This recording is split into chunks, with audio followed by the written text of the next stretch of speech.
Hola, ¿me escuchan? Bueno, sí. Hola. Hola, profe. Hola, ¿qué tal? Sí. Bueno, Buenas tardes. empezamos, si les parece. Bueno, recuerden que estamos en esta parte medio filosófica del curso que es medio rara, ¿no? Al comienzo, pero bueno, calma, ya vamos a encontrar cosas que son específicas de economía.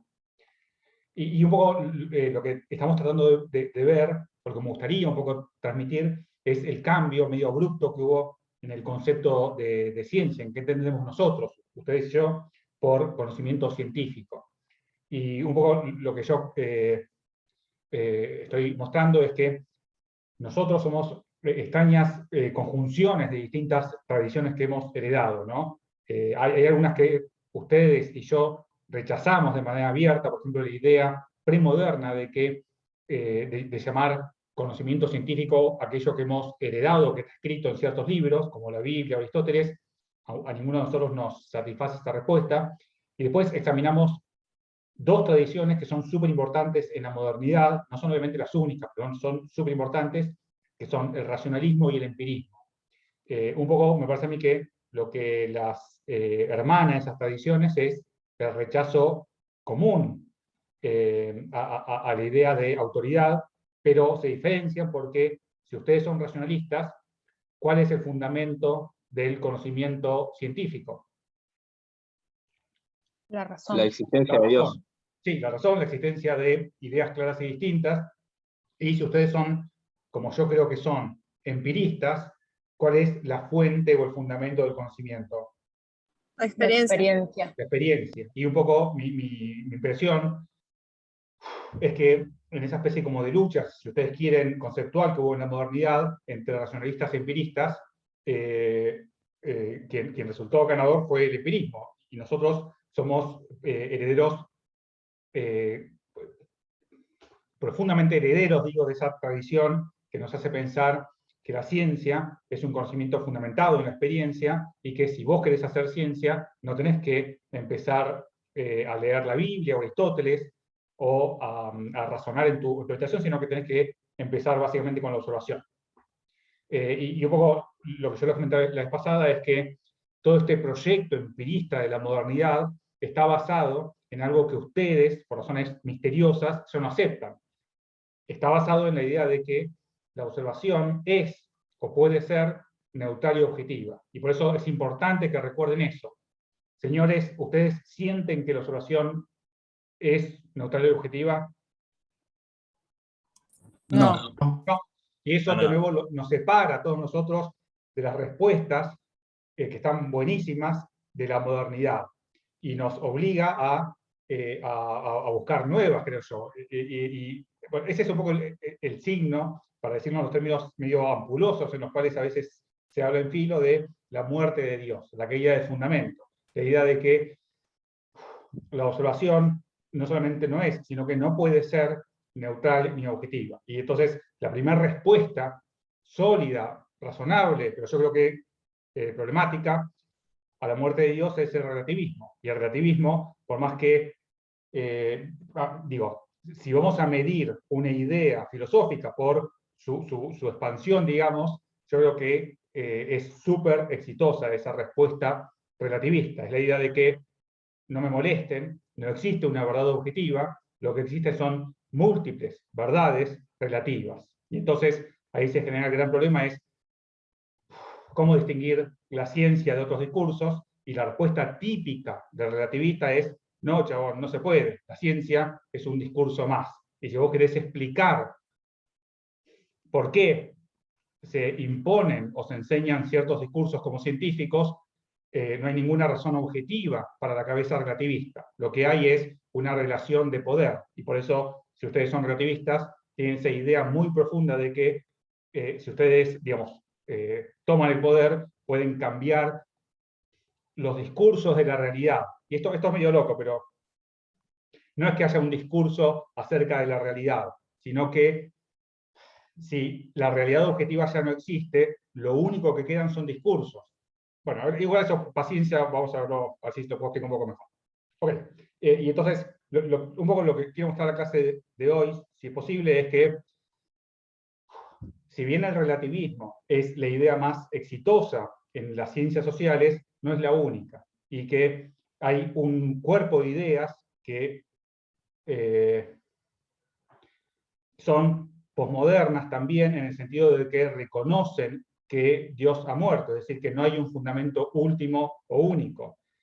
Y a pesar de eso, a pesar de que reconocen que Dios ha muerto, ese cuerpo de ideas permiten hacer ciencia y permiten mostrar, creo yo, que el discurso científico es distinto de otros discursos. Eso un poco es lo que vamos a ver con el falibilismo, que es un cuerpo de ideas que nadie en las ciencias sociales quiere demasiado, salvo que yo soy el único. Así que, pero lo que es importante, creo yo, es que si ustedes entienden el falibilismo, tienen altas chances después de entender la economía ortodoxa, porque la economía ortodoxa, gente como Friedman, o Lucas, o Eugene Fama, o Andrés Pischke, toda esa corriente que es súper importante, está basada en que la economía es una ciencia en el sentido falibilista. Así que hoy vamos a tratar de entender qué diablos es eso, que es cómo personas como ustedes y como yo podemos hacer ciencia si Dios ha muerto y ya no hay un fundamento. Ok. Bla, bla, bla, bla, bla. Bueno, recuerden entonces que hace 2300 años un genio como Platón pensó que podía resolver el problema de demarcación, es decir, la diferencia entre ciencia y pseudociencia, o entre episteme y doxa, para decirlo en los términos griegos, señalando que la característica de la ciencia era que era un conjunto de verdades que tenían ¿qué? Pregunto. Un fundamento. Sí, un fundamento, es decir, que eran verdades sólidas o demostrables. Y de nuevo ustedes, me parece a mí que una parte nuestra heredó esta idea de que piensa en la ciencia como un conjunto de logros medio inamovibles. Pero déjenme sugerir que quizás sea una versión errónea, ¿no? Bueno, y a esta idea de que la ciencia es un conjunto de verdades que están fundamentadas, yo lo llamo la maldición platónica. Lo llamo así básicamente porque desató una búsqueda por cuál es el fundamento correcto, porque eso, si lo logramos, podemos separar a la ciencia de otros discursos. Y lo que vimos es que en la premodernidad el fundamento es algo que no nos satisface a nosotros y empezamos a explorar los candidatos a fundamentos que hubo en la modernidad. Ok, y vamos a ver un poquito entonces eso de nuevo. Bla, bla, bla, bla, bla.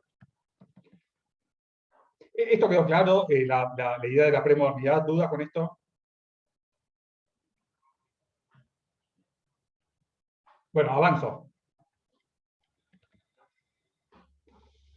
Y después vimos, bueno, el primer quiebre importante, que es la idea de que es un poco el comienzo de la modernidad, ¿no? La idea de que ni la Biblia ni Aristóteles tenían que ser, o pueden ser considerados las fuentes legítimas de conocimiento científico, sino que eran una fuente de doxa, de opiniones.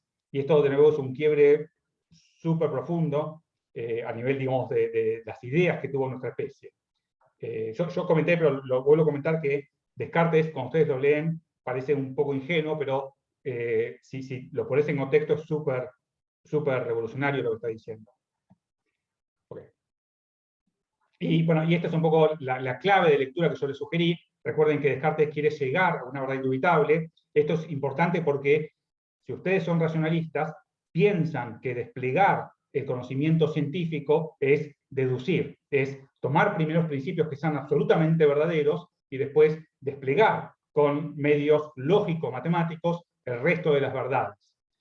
Esto de nuevo tiene raíces teológicas, porque está la idea de que la única forma de explicar que el lenguaje matemático se aplique con éxito a la naturaleza aceptar que quien ha creado el mundo a nosotros y al mundo real fue un Dios distinto del Dios que ustedes o que nosotros pensamos, sino que es una especie como de Dios geómetra, ¿no? Alguien que creó el universo con caracteres matemáticos, y entonces eso, si ustedes lo aceptan, les permite entender por qué para un racionalista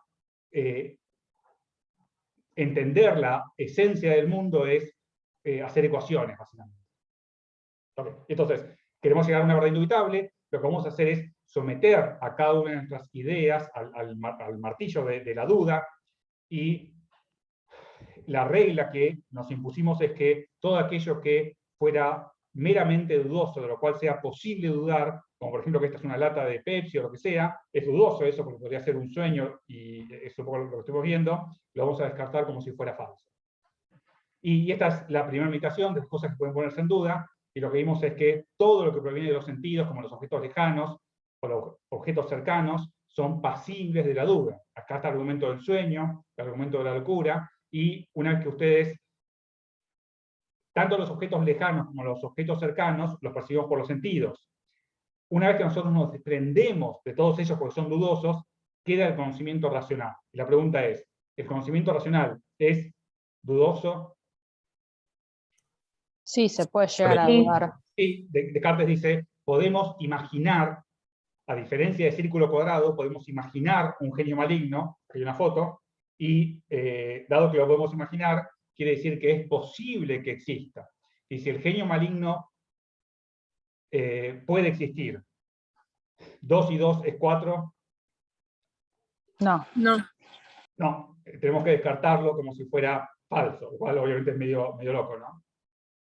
Bueno, y recuerden que el argumento del genio maligno es, para una cabeza racionalista, extremadamente difícil, porque lo que está sugiriendo es que quien ha creado el mundo no es un dios geómetra, sino otra entidad que nos quiere engañar. Y esto, de nuevo, es muy, muy pesado, considerando todo el trasfondo heredado de Pitágoras, que es esta idea, ¿no? De que todo lo que nosotros vemos puede ser reducido a caracteres numéricos. Hay toda una elaborada teología que se generó a partir de acá, pero bueno, esto, etc. Y después, relacionado con esto, se relaciona también una distinción que, salvo en algunas corrientes muy heterodoxas de economía, ya creo yo nadie la acepta, creo yo, y es la distinción entre sustancia y accidentes. ¿Por qué digo esto? Básicamente porque nosotros podemos entender cualquier fenómeno, por ejemplo, o cualquier objeto, como esta botella de agua o lo que sea, como una conjunción de sustancias y accidentes. ¿Qué diablos son las sustancias? Son cosas como forma, ¿qué son los accidentes? Cosas como forma, peso, color. Pregunto, forma, peso, color, ¿los vemos por los sentidos o por la razón?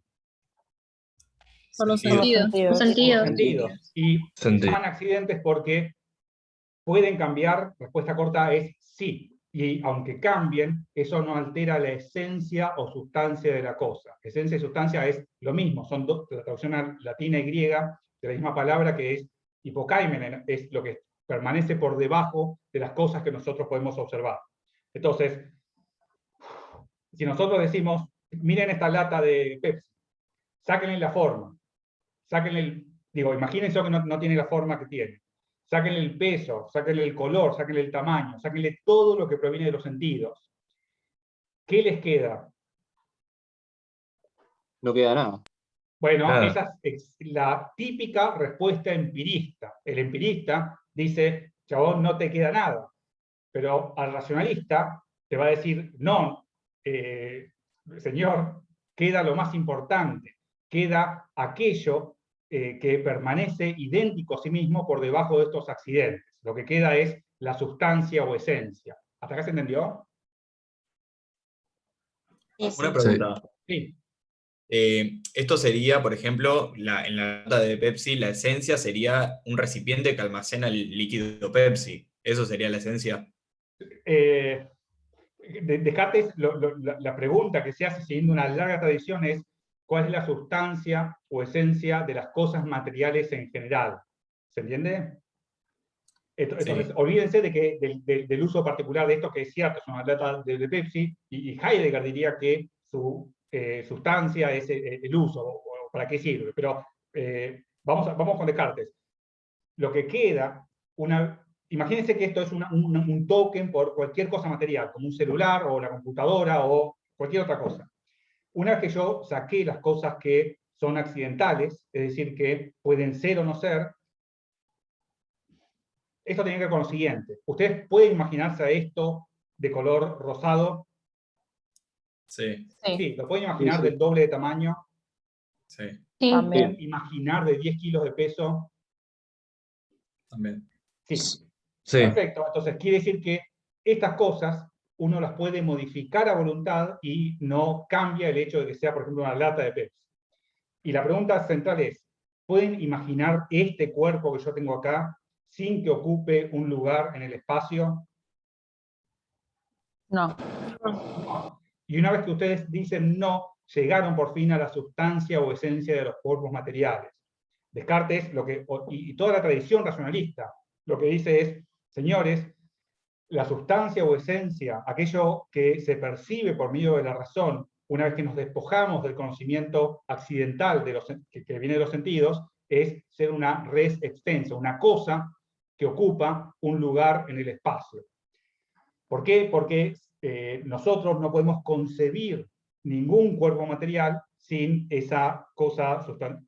Esto después generó una enorme tradición que es en física, que se llama mecanicismo, porque muchos hasta el día de hoy erróneamente piensan que, dado que la esencia o sustancia de las cosas materiales es ser res extensa, es ser una cosa que ocupa un lugar en el espacio, no puede haber acción a distancia, sino que toda acción necesita una especie como sustrato mecánico de res extensas que se vayan chocando. En fin, no importa, lo comento porque después, en fin, después se descubrió que esto digo, hoy ya no se acepta eso.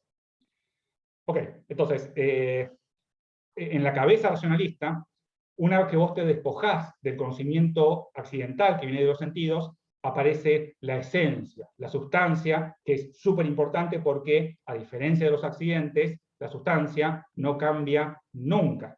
Por eso, decía la vez pasada, si ustedes tienen formación marxista, ven la realidad de esa manera. Ustedes sienten que hay una realidad fenoménica, pero la realidad fenoménica no les interesa mucho porque cambia. Y lo que quieren hacer ustedes, siguiendo esta augusta tradición, es acceder al mundo nouménico, al mundo sustancial, etcétera, etcétera. ¿Tiene que ver con la idea platónica de las ideas? Sí, exactamente. Platón, sí, la respuesta corta es sí. Platón fue súper influyente en Occidente porque muchos padres de la Iglesia tomaron ideas platónicas o neoplatónicas, es lo que se llama la patrística medieval. Por ejemplo, si ustedes alguna vez leen en las vacaciones San Agustín o Agustín, van a ver claramente las ideas de Platón metidas ahí. Así que la respuesta corta es sí. Ok, entonces, vamos de nuevo, estamos tratando de meternos en la loca cabeza racionalista, sabemos que los accidentes pueden cambiar y la esencia siempre es idéntica a sí misma, y de acá sale la idea de que hacer ciencia no puede ser hacer una ciencia de los fenómenos, porque los fenómenos o los accidentes cambian, y la ciencia es un conjunto de predicados acerca de aquello que no cambia. Por eso está la idea de que hacer ciencia es acceder a las esencias. Ok, y acá de nuevo hay otra enorme influencia de Platón en Descartes y en toda la corriente racionalista, que es la necesidad que tienen de plantear ideas innatas. ¿Por qué? Descartes lo que dice es, bueno, examinemos las ideas, las imágenes de las cosas que nosotros tenemos en la cabeza. Y lo que él hace es construir una clasificación de las ideas que es importante para que se entienda por qué después tiene que demostrar que Dios existe. Vamos entonces despacio. Descartes dice, todas las ideas que ustedes o yo tenemos en la cabeza pueden clasificarse en tres grandes grupos. Tenemos ideas adventicias. Por ejemplo, si yo les digo, imagínense un perro, o un gato, o un pez. ¿Lo pueden hacer? Sí. Bueno, sí, lo que tienen en la cabeza obviamente no es un gato, ni un perro, ni un pez, no tienen a la cosa porque si no estarían muertos, sino que lo que tienen es una especie como de representación de esa cosa. Y déjenme preguntarles, ¿cómo es posible que cuando yo digo gato, ustedes puedan hacerse una imagen mental de gato? Porque tenemos Habiendo visto un gato. Digamos, en algún momento Sí. vi un gato. Básicamente, Claro, la por la respuesta corta es, experiencia. No, sería esa idea viene de la experiencia, nos adviene de afuera. Entonces, acá están las ideas como gato, o silla o perro. Estas son ideas que, como ustedes dijeron, advienen de afuera. Pero supóngase que yo les digo, imagínense un gato verde que ladra. ¿Lo pueden hacer? Sí, Sí. Sí. Quiere decir que ustedes tienen también la idea de gato verde que ladra, o piensen en un ejemplo más tradicional, la idea de sirena o la idea de minotauro. También tienen, al lado de la idea de gato, esas ideas que son medio locas. Descartes dice, esas ideas las construye en nuestra cabeza, básicamente desarmando ideas adventicias y juntándolas de manera medio caprichosa. Por ejemplo, la idea de sirena es la conjunción de dos ideas adventicias. ¿Cuáles son? Entre una mujer y un pez. Sí, una mujer y un pez. Nosotros tomamos esas ideas adventicias y una vez que están en nuestra cabeza, las podemos desarmar o armar como queremos, y acá aparecen las ideas facticias. Como ustedes imaginan, las ideas facticias descienden de las ideas adventicias. Y acá este es un poco el concepto medieval y moderno temprano de monstruo, que significa eso. Monstruo es algo que está hecho de muchas partes distintas, y también le pone un límite a la imaginación, porque sugiere que no podemos nosotros crear ningún animal monstruoso, sino es desarmando cosas de ideas adventicias que antes hemos tenido, ¿no? Ahora, pónganse por favor una vez más el sombrero racionalista. ¿Les gustan las ideas adventicias? ¿Pueden ser esa el objeto de la ciencia? no No. porque pueden No. fallar. Sí, vienen los sentidos, pueden ser de muchas maneras, son particulares, horribles. ¿Les gustan las ideas facticias? Menos. Menos, obviamente, porque derivan de las adventicias, y además son, para decirlo en términos platónicos, la imagen de una imagen, y por lo tanto están degradadas, por así decirlo. Y acá viene entonces el tercer conjunto de ideas que son súper importantes para los racionalistas, que son las ideas innatas. Y esto es medio loco. ¿Por qué esto es medio loco? Porque las ideas innatas, déjenme preguntarles, ¿vienen del exterior? ¿Son ideas adventicias o facticias? No. No. No. Son, No. Y entonces la pregunta es, ¿de dónde diablos surgen las ideas innatas? Esa es una Surgen pregunta de- importante. Propia razón. Ok, pero la razón no las ha sacado de la experiencia ni nada por el estilo. Entonces, No, de pensamiento, digamos. sí, Es eso como es... una herencia. La pregunta es, nosotros podemos explicar el origen de las ideas adventicias. Vi un gato y ahora tengo la idea en la cabeza. Pero con las ideas innatas no podemos hacer ese juego. Tenemos que buscar otra explicación. Y, a ver, fíjense lo siguiente. Ideas innatas significa que cuando nace el bebé, tiene las ideas ya metidas en la cabeza, este conjunto de ideas metidas en la cabeza. Y una pregunta que es medio obvia es, ¿quién diablos puso esas ideas innatas en la cabeza de ese bebé que acaba de nacer? Vamos más despacio. Dios. A ver. Sí, la respuesta Dios o corta el es, genio obviamente, maligno. Dios. Vamos despacio. Supónganse las ideas, por ejemplo, lógico-matemáticas. ¿Alguien vio alguna vez a un 2 caminando por la calle? No. No, No. Entonces, a diferencia de las ideas adventicias o las facticias, las ideas lógico-matemáticas no tienen forma, no tienen color, no tienen tamaño. Son otra clase de ideas. O la idea de causalidad. Con la idea de causalidad pasa exactamente lo mismo. O la idea de Dios. Obviamente ustedes pueden pensar que Dios no existe, pero cuando yo digo un ente que es la suma de las perfecciones, ustedes pueden entender el concepto. Y eso quiere decir que tienen en la cabeza algo así como la idea de Dios, por más que piensen que Dios, así no, que esa idea no tiene una realidad objetiva, ¿no? Y entonces, la pregunta importante es, dado que estas ideas no pueden provenir de la experiencia, ¿de dónde diablos provienen? Y la respuesta racionalista clásica es, no, chabón, son ideas innatas. No pueden provenir de la experiencia porque todo lo que proviene de la experiencia tiene forma, color y tamaño, y ninguna de estas ideas tienen esas características. Por demás, fíjense por favor lo siguiente. Cuando yo digo 2 y 2 es 4, ese conocimiento, supóngase que yo sumo 2 autitos y 2 autitos, y después encuentro que tengo 4 autitos. la pregunta es, ¿ese conocimiento vale solamente para esos autitos? No, en general. No. Esto es Vale siempre. importante. A diferencia de las cosas que nos ofrece la experiencia, que es siempre particular y contingente, porque la experiencia me dice, acá tenés una lata de Pepsi, acá tenés un termo, acá tenés al gato que maulla. Las ideas innatas no son particulares, son ¿qué?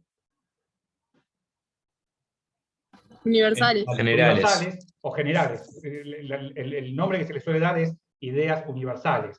Con eso quiero decir que una vez que vos aprendiste, pónganle por medios empíricos, que 2 más 2 autitos son 4, 2 más 2 bolitas son 4, como nos enseñan a todos, una vez que vos aprendiste eso, esto es medio loco, la validez es transempírica. Y con lo que quiero decir con esto es que no valen solamente para los cuerpos que yo experimenté, sino que valen, esto es una locura, para cualquier objeto posible. Vamos a hacer la prueba. Sumen 2 gatos de Júpiter con 2 gatos de Júpiter. ¿Cuántos gatos tienen? 4 gatos de Júpiter. 4. 4 gatos de Júpiter. No hace lo que quiero decir con eso es que ustedes eso lo saben de manera necesaria y no contingente, y además es un conocimiento universal y no particular. Entonces, este es el misterio, si ustedes quieren, de las ideas lógico-matemáticas, o de la idea de causalidad, o de la idea de Dios. Y entonces, a ver, el primero que notó esto fue, como dice el compañero, Platón. Y Platón se empieza a preguntar, ¿cómo es posible que nosotros tengamos en la cabeza ideas lógico-matemáticas? Y para tratar de explicar cómo es posible esto, él inventa una fábula medio loca. Lo que él dice es, bueno, claramente hay que separar entre el cuerpo y el alma. No al pie. Ustedes esto lo van a encontrar conocido por lo que les comentaba hace un rato, porque estas ideas platónicas después permearon en las ideas de los padres de la Iglesia y nos llegaron medio por ese intermedio, ¿no? Pero bueno, entonces Platón dice, tenemos que separar el cuerpo del alma, y lo que él sugiere es que el alma hace una especie como de transmigración. Y en algún momento el alma está en lo que él llama el topos humanos, el mundo de las ideas. Y lo que él encuentra ahí, en el mundo de las ideas, es el concepto de belleza, o la rosa en sí, o el concepto del bien sumo, o los caracteres lógico-matemáticos. Y una vez que ese alma, digamos, tiene que nacer o reencarnar en un cuerpo, Platón dice, atraviesa un río, que es el río que él llama, creo que el Eteo o algo así, y en ese río él se olvida. Y entonces, cuando nace el bebé racionalista, tiene todo ese conocimiento, pero lo tiene no en acto, sino en potencia. Ese bebé ya sabe todas las verdades lógico-matemáticas. Lo sabe porque ha estado antes, el espíritu, digamos, en contacto con esas verdades, y de ahí las ha obtenido. Y de ahí sale esa larga tradición que dice que el rol del docente o del profesor es, se llama mayéutica, que es el arte de ayudar a dar a luz esas ideas que ya el individuo posee, pero que se olvidó por atravesar ese río, etcétera, etcétera. Ok. Entonces, pónganse por favor en la cabeza de alguien brillante que heredó esta tradición y además le parece obvia. ¿Por qué le parece obvia? Porque si vos sabés algo de matemática, es increíble que se pueda aplicar al mundo real. Entonces, es evidente que acá, digo, que la naturaleza de las verdades matemáticas es muy distinta de la naturaleza de las verdades empíricas. Son cosas distintas. Y la pregunta es entonces, ¿nosotros podemos confiar en nuestras ideas innatas? Si el genio maligno existe, ¿podemos confiar en que 2 y 2 es 4? No. No. Ok, por eso yo les decía que la hipótesis o la conjetura del genio maligno ataca, digamos, el núcleo del espíritu racionalista, que es la confiabilidad en las ideas innatas. Y si ustedes entienden esto, entienden por qué Descartes tiene que demostrar, una vez que él ha encontrado la primera sustancia, que Dios existe. Nota al pie, y esto es medio loco, porque esto es la razón por la cual me parece a mí esta salida de la modernidad, que fue súper influyente, a nosotros no nos convence. Lo que a nosotros nos parece medio inaceptable es que para confiar en la matemática, algo que yo quiero hacer y yo creo que ustedes también, tenemos que aceptar que Dios existe. ¿Les gusta esa idea? No, Diego, No, a mí tampoco. No. Sí, te puedo hacer una. Porque Descartes sale diciendo como en la premodernidad todos creían en que el fundamento era la Biblia, y acá no termina diciendo el fundamento es Dios, no es como parecido, no es lo mismo, pero no es sí, como el yo mismo creo que sentido. es una desgracia, digamos, a ver, O sea, no sé a si Descartes se lo Descartes, llama, tipo, a se hizo veces el se lo llama el boludo. último premoderno, por la razón que vos mencionás, y también el primer moderno, porque depende un poco de cómo lo veas. Yo creo que fue un acto de emancipación profunda, que después, bueno, que después nosotros también tuvimos la suerte de heredar con el iluminismo, etcétera, etcétera, que es la idea de que si vos querés buscar la verdad, tenés que hacerlo con tu propia cabeza. Pero es cierto lo que vos decís, que eso dura muy poquito y después. Esto me acuerdo que Nietzsche un poco se burla, porque hace la misma observación. Nietzsche dice, él dice, una vez que él habla de las sombras de Dios, y lo que dice es que la razón, que se creía así autosuficiente, etcétera, etcétera, no puede avanzar 2 pasos sin refugiarse de nuevo en la caverna divina, que es una forma de expresar lo que vamos a ver ahora. Okay. Entonces, la respuesta corta es sí, hay bueno, hay algo que a nosotros nos vuelve inaceptable la solución de Descartes, que es, yo creo que esto, ¿no? Entonces, pregunta, ¿por qué confiar en las ideas innatas? Respuesta corta es claro, mi Dios, porque Dios existe, pero no nos gusta a nosotros. Nosotros pensamos, sentimos que la ciencia es una empresa que es o debería estar emancipada o separada de la religión. Y entonces, esto explica, creo yo, por qué en la tercera meditación, una vez que Descartes encontró la primera verdad indubitable, para recuperar el conocimiento lógico-matemático, para recuperar también el mundo exterior, necesita demostrar que Dios existe. Entonces, déjenme demostrarles en 2 minutos que Dios existe y seguimos. Ok. Primer argumento, que es súper importante que lo entiendan. ¿Por qué es importante que lo entiendan? Porque es exactamente el mismo argumento que ustedes van a escuchar en contra de la economía ortodoxa. Así que, por favor, apréndanlo. El primer argumento para demostrar que Dios existe tiene que ver con lo siguiente. Déjenme preguntarles, señores, ¿existe un orden sin un ordenador? ¿Qué les parece? Sería Que es mucho. antiintuitivo. Sí. Porque es súper intuitivo. Nosotros pensamos Claro. que si existe un orden, obviamente tiene que haber un ordenador. Entonces, el argumento discurre en estos términos. Más adelante, Paley, que es un filósofo súper conocido, que escribe un libro que se llama Teología Natural, lo sintetiza como el argumento del relojero. Y es el siguiente.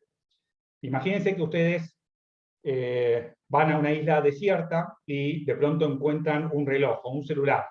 La pregunta es, ¿ustedes dirían que ese mecanismo tan preciso, en donde cada una de las partes habla de una finalidad, digamos, se pudo haber generado por azar?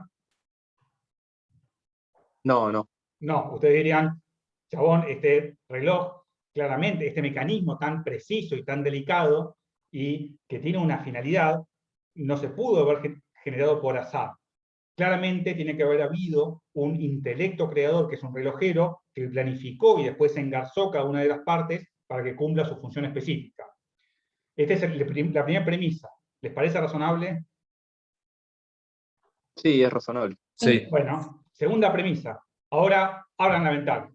No, ahora no porque llueve, pero imagínense el mundo natural. ¿No es un mecanismo mucho más preciso y complicado que cualquier reloj que el ser humano se ha construido? Con esto quiero decir lo siguiente. Cuando ustedes analizan, por ejemplo, la tela de araña de cualquier araña que tengan en sus casas, van a ver, se puede ver que el diseño de la tela de araña maximiza la cantidad de bichitos que puede atrapar, minimizando la cantidad de hilo, que al parecer es costoso, que emplea. O piensen en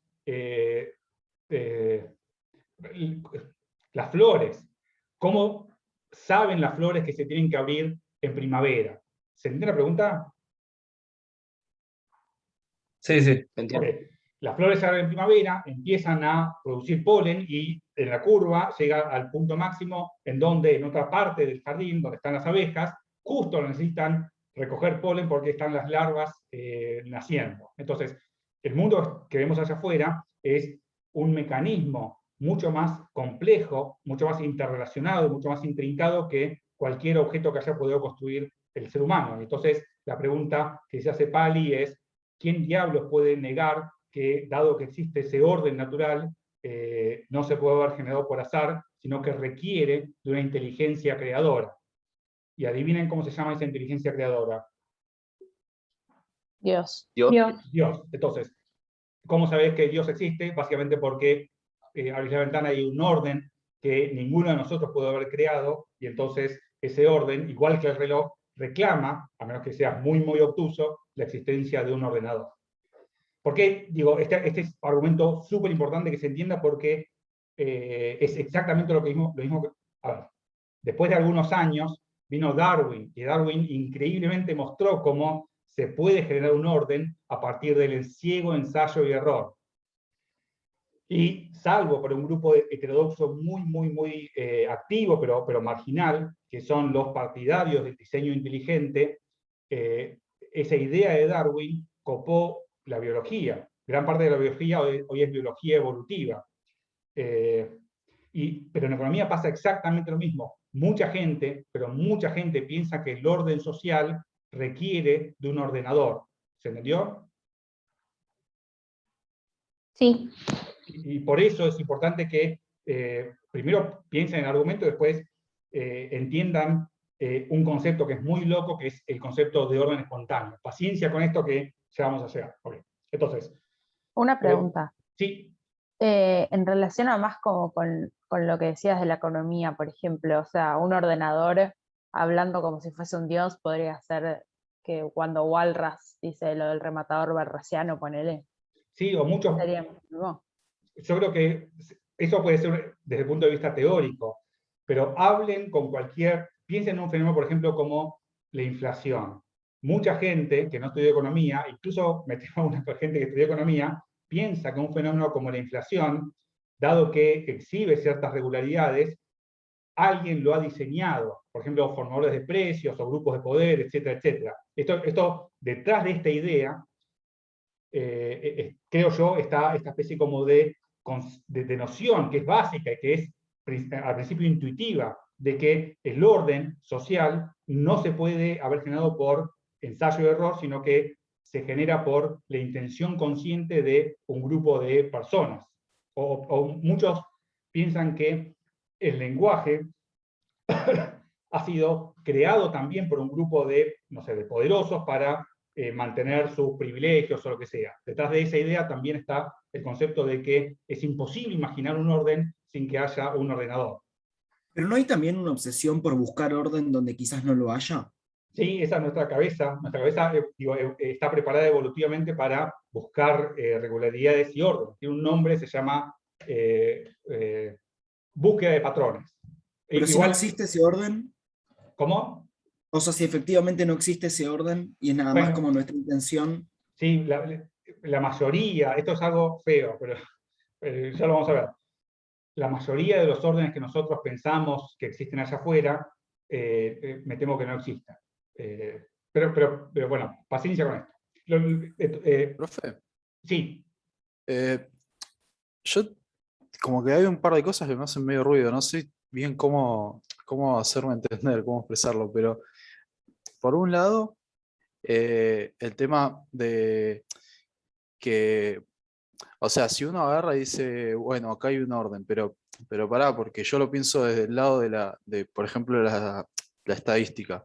O sea, agarrás un experimento aleatorio y te da una forma, y entonces podés ver un orden ahí, pero en realidad es aleatorio. O sea, es como que vos, a ver si se entiende lo que estoy pensando. O sea, es como que vos lo agarrás hecho y decís, alguien lo hizo. Pero por el otro lado, se dio de una manera y después vos modelaste de esa manera que ya se hizo, y decís acá hay un orden. O sea, se entiende como que son las Sí, dos sí, sí, caras sí, de lo mismo. sí. O sea, podría haber sido distinto, lo modelábamos de la otra forma, o sea, ya con el resultado, y hubiéramos visto de vuelta un orden, pero es que de alguna manera tenía que ser. Sí, Eso por un lado, y después no termino de entender la relación, porque yo, por ejemplo, pienso que el mundo, o sea, la naturaleza tiene una cierta,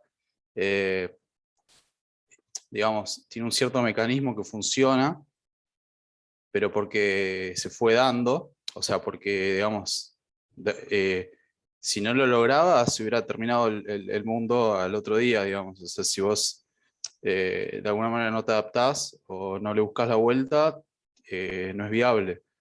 Pero no sé si eso es que alguien se sentó a diseñarlo. Pero por el sí. otro lado, es innegable que el reloj, alguien sí se sentó a diseñarlo. Entonces no veo la relación entre que porque de un lado hay un diseñador, del otro tiene que haberla o viceversa. Sí, empiezo por la segunda y después respondo un poco la primera, si no, espero acordármela. Pero eso que vos decís es lo que vamos a ver como el pensamiento ortodoxo en economía y el pensamiento darwiniano, pero fue un logro muy tardío, porque cuando Descartes está escribiendo, la humanidad tiene 5.000 o 6.000 años. Una vez que se descubre el mecanismo darwiniano, que es el mecanismo básicamente de ensayo y error, donde, como decís vos, si las cosas no funcionan, simplemente desaparecen, lo que queda es indistinguible de lo que hubiera creado un intelecto creador. Pero para que eso sea plausible, necesitas extender la historia humana a millones de años, que de nuevo es algo que en la época de Descartes era medio imposible de pensar. Y con respecto al primero, yo pienso que sí, que de hecho las ciencias sociales nacen un poco cuando se empiezan a encontrar regularidades estadísticas. De todas maneras, un poco la intuición que yo les quiero un poco dejar es que la economía nace cuando un grupo de personas, que yo resumo en Adam Smith, empiezan a pensar que el orden que nosotros percibimos, el orden social o el orden en el lenguaje, no requiere de un intelecto creador, sino que se puede haber generado, y esto ustedes lo saben, a espaldas de las intenciones conscientes de cualquier individuo. Esta es una metáfora que es difícil de entender, le vamos a dedicar un tiempo, que es la metáfora de la mano invisible. Si ustedes la entienden, por más que no la acepten, por más que les parezca que está mal la economía ortodoxa, tienen altas chances de entender por qué Adam Smith o Friedman o Hayek piensan de la forma en la que piensan, pero de nuevo, y además, esto nota al pie, una vez que ustedes entienden a qué diablo se refiere el orden espontáneo o la mano invisible, yo creo que quedan separados del resto de las ciencias sociales, porque todo el mundo se va a burlar con razón, porque es difícil entender de esa idea de mano invisible, y para ustedes va a ser medio evidente. Así que, nada, ese es el costo, creo yo, de entender economía. Ok, si no les convence este argumento, les voy a dar el segundo argumento, que es uno que ha hecho historia, que es el argumento ontológico. Acá está el relojero, ¿no? El argumento ontológico, Descartes, en realidad, esto lo inventa uno de estos monjes de la Edad Media, del siglo XII o XIII, en realidad es del siglo XI, un señor que se llama Anselmo, que estaba metido en un monasterio, en una celda, empieza a pensar, se angustia, dice, ¿por qué estos morons, estos tontos, no entienden que Dios existe? Les parece inimaginable. Y se rompe la cabeza hasta encontrar un argumento que demuestra de manera fehaciente que Dios existe. Así que vamos a verlo rápidamente. Anselmo dice,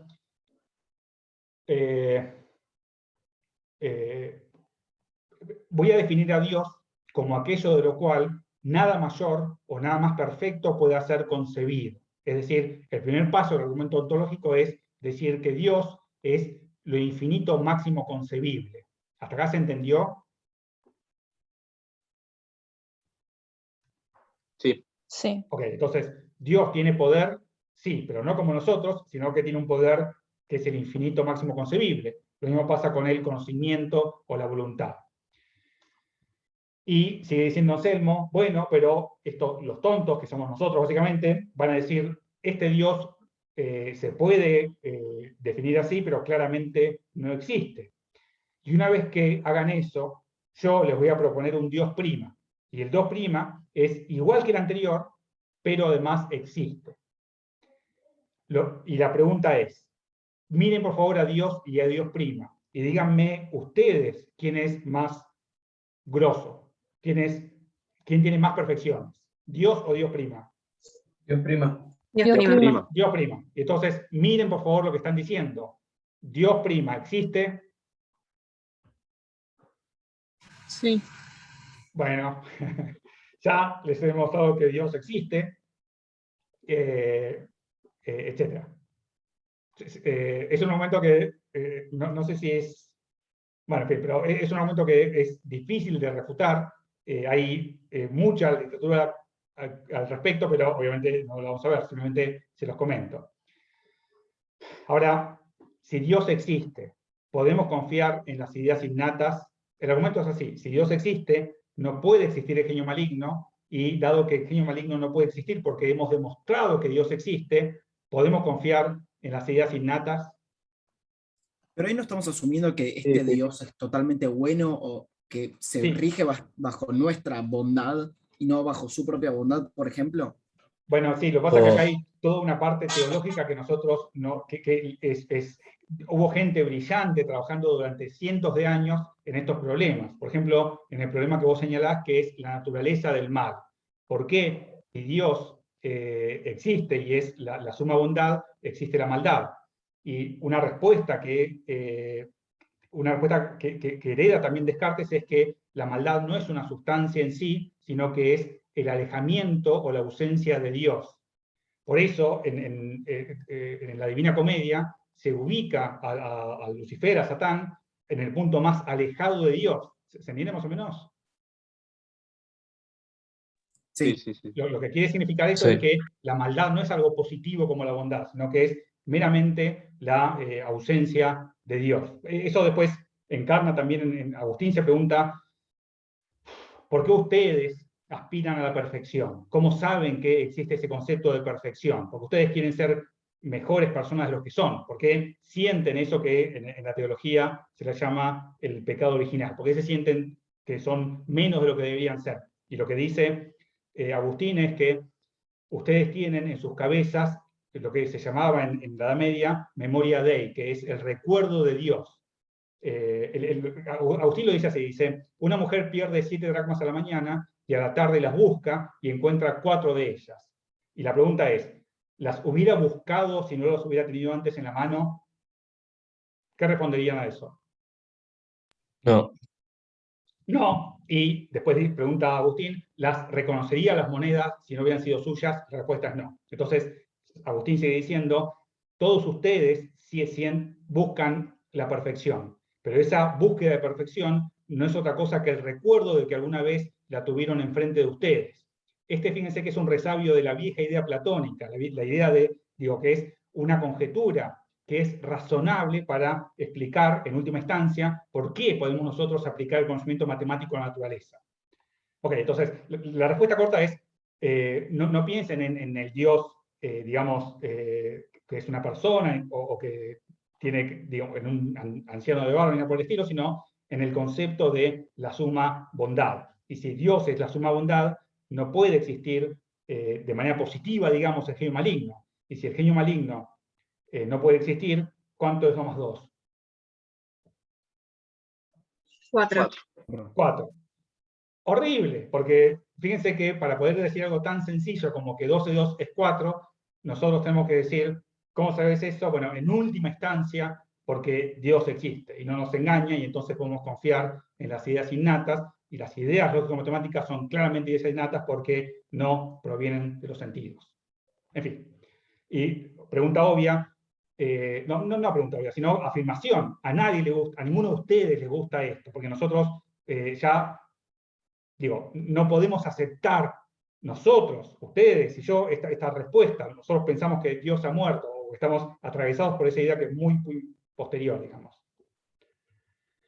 Y por eso es importante entender un segundo candidato a fundamento que no es la razón, sino que es la experiencia. Y acá yo creo que Pero, ustedes se van- Diego, Sí, sí, pero primero concebible que por las personas. O sea, el infinito sí, máximo concebible, con el concepto de concebible, tiene que ver con lo humano. sí. Y después no entiendo cómo puede ser que haya algo alejado del infinito máximo concebible. No sé si entendí, pero el punto, lo que quiere mostrar el argumento ontológico es que, dada la definición de Dios como aquello de lo cual no podés pensar nada mejor, vos tenés que aceptar que Dios existe, porque la existencia le agrega perfección a la esencia. ¿Se entendió? O sea, lo que no entiendo es cómo vos explicaste que la maldad Sí, era la ausencia de eh, Dios. la ausencia de Dios, pero por estar alejado, como la Divina Comedia lo situaba lejos de Dios. Pero si Dios es el infinito máximo, no existe un punto que esté alejado del infinito Ah, sí, máximo. yo creo que está llevando demasiado lejos la metáfora. Lo que yo quise decir es que para explicar por qué si Dios es perfectamente bueno, existen las cosas malas, mucha gente muy astuta pensó, bueno, evidentemente la maldad no es una nota positiva, sino que es el darle la espalda, digamos, a Dios, alejarse de Dios. Y por eso en la Divina Comedia eso está como una metáfora muy bien construida, en donde la gente sufre más a medida que más lejos está de la luz divina. Lo que quiere mostrar con eso es que el sufrimiento no tiene una naturaleza positiva, como pensaron antes tantas religiones. Por ejemplo, la religión más antigua que yo conozco es el zoroastrismo, y el zoroastrismo había imaginado que había dos principios, el Hormuz, que es la luz, y Arimán, que es la oscuridad, pero le está dando entidad al bien y al mal. Es algo distinto de la solución, digamos, filosófica que está ofreciendo acá Descartes y esta tradición. Obviamente que puede ser que tenga problemas y que no te guste. Lo que quiero sugerir es que son respuestas que parecen razonables, hechas por gente astuta para resolver problemas que a nosotros ya no se nos plantean, creo yo. Igual yo pienso, o sea, creyendo en Dios, ponele, y definiéndolo, la Sí. maldad como la ausencia de Dios, pierde entonces, deja de ser omnipresente y todopoderoso si hay cosas que están fuera de eso. Sí, es un problema, digo, el problema, para decirlo de manera, el problema es el problema del libre albedrío, ¿no? Pero bueno, eso yo creo que nos alejaría un poco de, el tema es, si vos tenés un Dios infinito, omnisciente, ¿por qué crear un ser humano que es limitado? Y entre esas limitaciones está la capacidad de elegir, y a veces de elegir mal. Pero eso nos llevaría medio lejos, es la idea de por qué Dios ha creado a un individuo limitado. Pero bueno, eso en filo medieval pueden ver si les interesa estas preguntas. Perdón, ¿te puedo hacer Diego, una pregunta? una pregunta. Sí. O sea, las ideas innatas vendrían a ser o sea, las verdades indubitables que buscaba Descartes. No, la primera verdad indubitable es que yo existo. Esa es la primera verdad indubitable. Ok. ¿Sí? De ahí, a ver, yo existo no como un cuerpo ni nada por el estilo, sino como una corriente de pensamiento. Por ejemplo, un pensamiento es que estoy tratando de explicar Descartes, pero eso es un pensamiento. Podría ser completamente erróneo, porque podría estar loco o podría estar soñando, pero claramente, mientras yo diga que soy esa corriente de pensamientos, ahí no hay posibilidad de error, porque la duda también es un pensamiento. Entonces, por eso ese pensamiento, digamos, es inmune al genio maligno, porque el genio maligno, cuando me hace dudar, no hace sino engendrar un pensamiento nuevo, y yo soy justamente esa corriente de pensamientos. ¿Vos existís? Sí. No. A ver, desde mi Ah, punto de no, vista, vos claro. podés ser un engendro del genio maligno o lo que sea, y tampoco Sí. podés confiar en las ideas lógico-matemáticas. Lo único que yo sé es que yo existo. Esa posibilidad no está buena en ningún sistema filosófico. Tiene un nombre, se lo conoce como solipsismo. Y si tu sistema filosófico lo único que te permite demostrar es que vos existís, está en problemas, porque queremos también recuperar el mundo externo y la matemática y todo el resto del conocimiento. Lo loco es que para recuperar la matemática y las ideas innatas y el mundo exterior, ¿qué tiene que pasar? Tiene que existir Dios. Tiene que existir Dios. Y por eso la burla después de gente como Nietzsche dice, mirá vos lo que quiso hacer la modernidad, quiso escapar de la figura de Dios y dio 2 pasos y enseguida tuvo que refugiarse de nuevo en ella. Que yo creo que es lo que ustedes también están notando con Descartes. Y entonces, perdón, última. Sí, O sea, la idea de que Dios existe también es una verdad que es indudable o no también. Bueno, acá Descartes tiene que hacer algo que no está bueno. Descartes, una vez que encuentra el cogito, saca medio de la galera el criterio de que cuando se te presenta una idea como clara y distinta, vos podés confiar en ella. ¿Se entendió? Sí, ahí está. Bueno, por eso, y entonces lo que él encuentra es que la demostración de la idea de Dios es un conjunto de ideas claras y distintas, confía en ella, pero bueno, a mí me parece que a ninguno de nosotros nos satisface la respuesta cartesiana. Eso es una desgracia. Pero eso no tiene que ver con ciencia, porque es como creer. De eso no habla Hume también, tipo de que crees en eso, pero no es ciencia. Sí, depende de a qué llames ciencia. En Hume El fundamento. está la idea de que la ciencia es un conjunto de creencias que tienen, digamos, la máxima confianza o la probabilidad máxima. Pero acá estamos en un nivel de abstracción en donde llamamos ciencia al conocimiento fundamentado. ¿Sí? Ok, Perfecto. entonces, para resumir brutalmente, Descartes, la solución que propuso, que es interesante y que es influyente, y que quizás nosotros en una parte también heredamos, y que si no les gusta tenemos que discutir, conduce a una especie como de dogmatismo medio insoportable. Y un segundo intento de resolver el problema de fundamento, que es la experiencia, también genera un problema que con falta de imaginación se lo conoce como el problema de Hume. Y que ustedes quizás han visto también como el problema de la inducción. Lo voy a explicar rápidamente para pasar después al gran punto. Okay. Este es Hume. Hume es una generación posterior a Descartes, es un fuerte crítico del cartesianismo y publica un libro que no leyó nadie y él se siente bastante amargado de eso, que se llama Tratado acerca del entendimiento humano. Y la primera parte de ese tratado se llama de las ideas innatas, 2 puntos, que no existen. ¿A quién le está pegando Hume con este capítulo? Y a Descartes. A Descartes y a toda la tradición racionalista. Y una vez que ustedes entienden que las ideas innatas no existen, se desprende después todo el recorrido empirista. Así que el primer paso es el siguiente. Supóngase que ustedes son racionalistas, son cartesianos, y van a ver a un bebé que acaba de nacer. ¿Ese bebé tiene ideas adventicias? No. No, O sea, todavía no. ninguna. Acaba de nacer, ¿no? ¿Tiene ideas facticias? No. No, menos, porque las facticias son las adventicias. ¿Tiene ideas innatas? Sí. Sí. Ese bebé que acaba de nacer tiene todo el conocimiento lógico-matemático en la cabeza.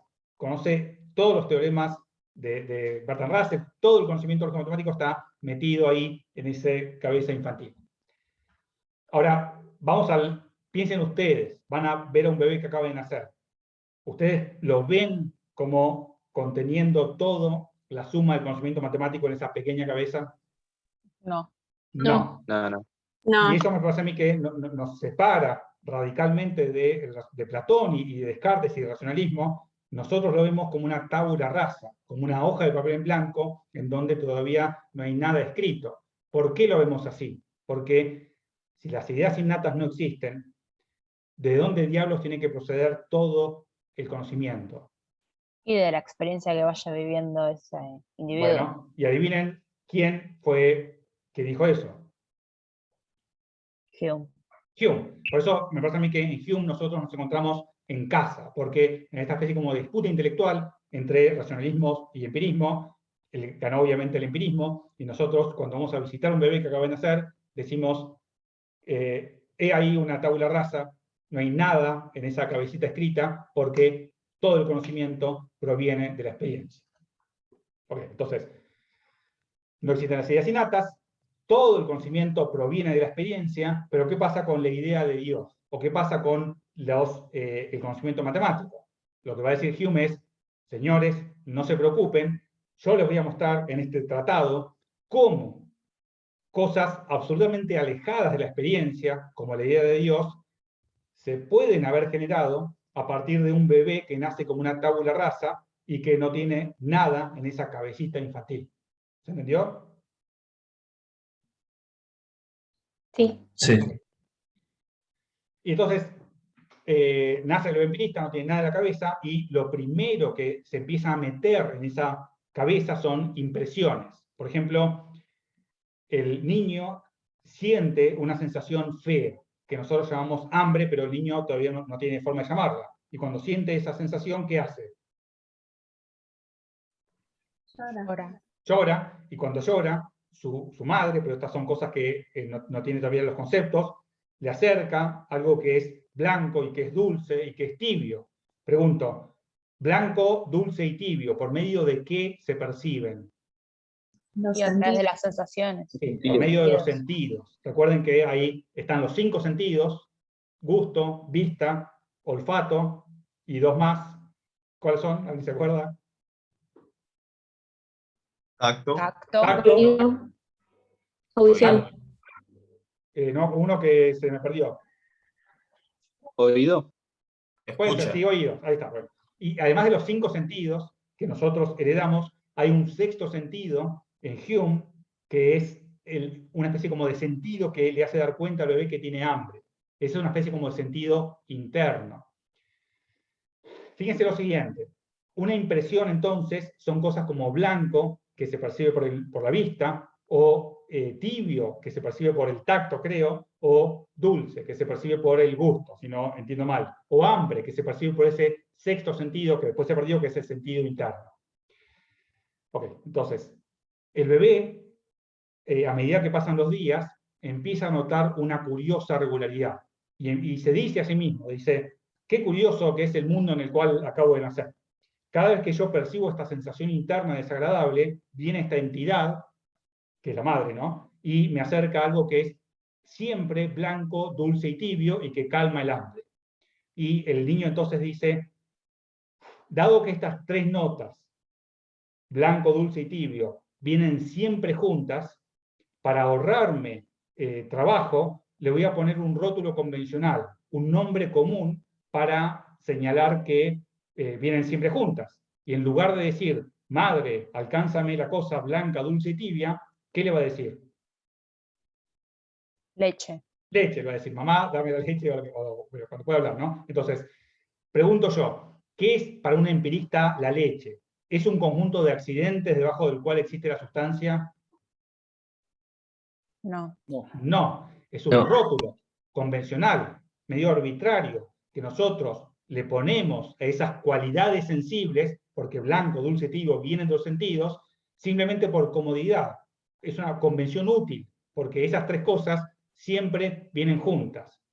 Ahora hagan un ejercicio. Sáquenle la leche lo blanco, lo dulce y lo tibio. ¿Qué les queda?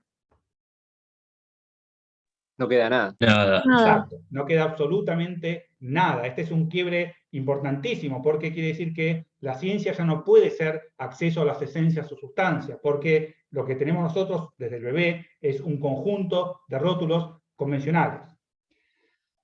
Ok.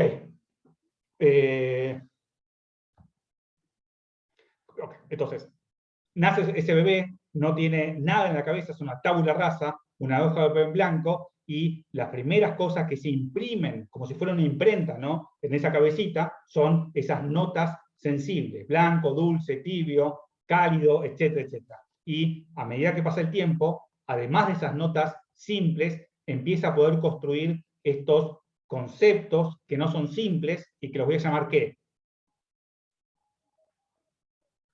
Ideas. No, todavía no estamos ahí. Estamos en impresiones que no son simples y entonces los voy a llamar compuestas o complejas. ¿Hasta acá se entendió? Vamos despacio. Si yo les digo blanco y ustedes miran ahora la pantalla de su computadora, en la medida en que lo perciben, eso es una impresión. Déjenme preguntarles, ¿pueden decidir ver la pantalla como roja o azul? No, no. No. Esa es una nota importante de las impresiones. Las impresiones, digamos, no tenemos poder sobre ellas. En esta nomenclatura que después se perdió, se la llamaba pasiones, porque somos pasivos para recibir esa información. La impresión blanco es una impresión simple, pero la leche es una impresión compuesta. ¿Por qué la llama compuesta? Porque cuando vos la desarmás, está hecha de las impresiones simples, blanco, dulce, tibio, calma el hambre. ¿Se entendió eso más o menos?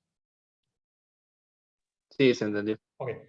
Y además de las impresiones, el niño empieza después, cuando se duerme o lo que sea, a fabricar ideas. Por ejemplo,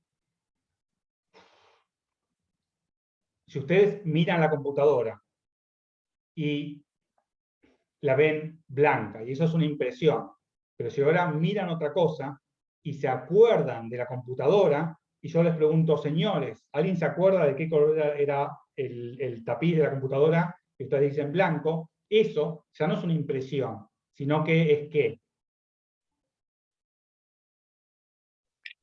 ¿Un pensamiento? Sí, Descartes lo Idea. llama una Un idea. recuerdo. Ok, perfecto. Las ideas son las impresiones en la medida en que están mediadas por el recuerdo o la fantasía. ¿Esto se entendió? Perfecto. Sí. Bueno, entonces, ustedes pueden tener la idea de blanco, la idea de rojo, la idea de celeste, y esa idea, esto es importante, proviene de las impresiones previas que ustedes tuvieron. ¿Se entendió el punto? Porque este Diego. punto parece una tontería, pero es importante. Lo que Hume quiere mostrar ¿La es idea que qué sería? la idea es la impresión, en tanto vos la recordás o la fantaseás. ¿Se entendió? Diego. Sí. O sea, la Sí. impresión de que existe esto, que existe la leche, por ejemplo, en este caso. Eso es algo más complejo, es un enunciado, una oración. Pero yo estoy hablando ahora de un concepto como leche. Para que se entienda. Imagínense que yo les digo elefante. ¿Tienen ahora una imagen mental de elefante? Sí, Sí. Esa imagen mental, ¿es una impresión o una idea? idea. Es una idea. Obviamente, yo creo que ustedes no tienen ahí un elefante, si no sería una locura, pero pueden hacerse la idea, y si ustedes tienen esa idea en la cabeza, es porque antes tuvieron ciertas impresiones. ¿Esto se entendió? O sea, Sí. una pregunta, Sí. volviendo al caso del bebé. O sea, que siempre tomó leche y la leche que tomaba él era blanca, pero suponete que sale una leche verde y el bebé la empieza a flashear, ponele. Sí, es una locura. Pero Es eso es cierto. una idea que siempre dice blanca. Sí.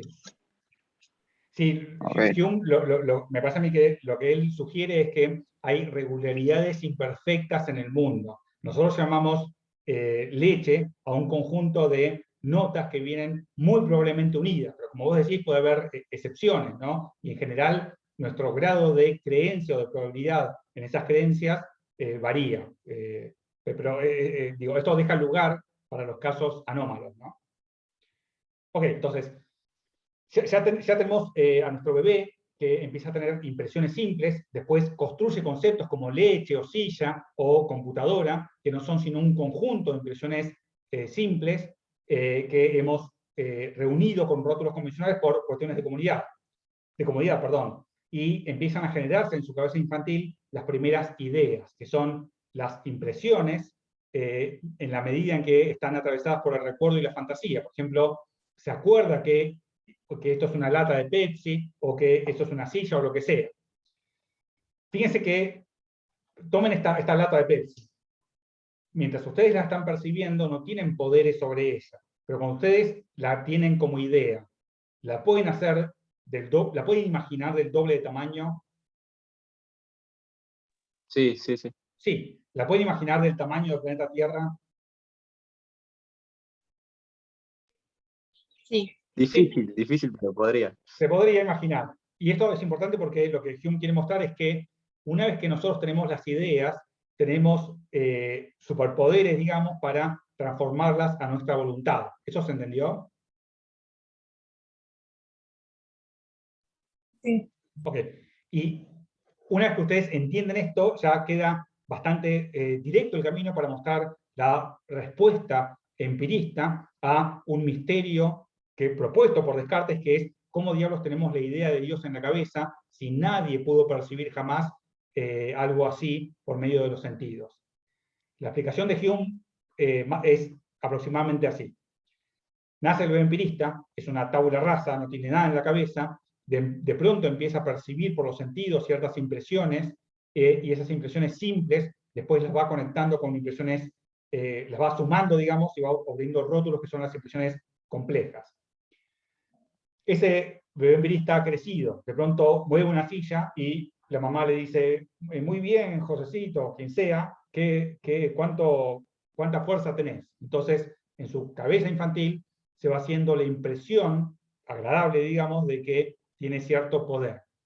Y lo mismo pasa con el conocimiento, y lo mismo pasa con la voluntad.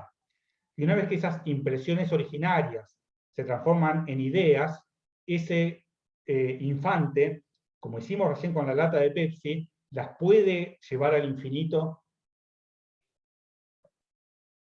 Sí, puede.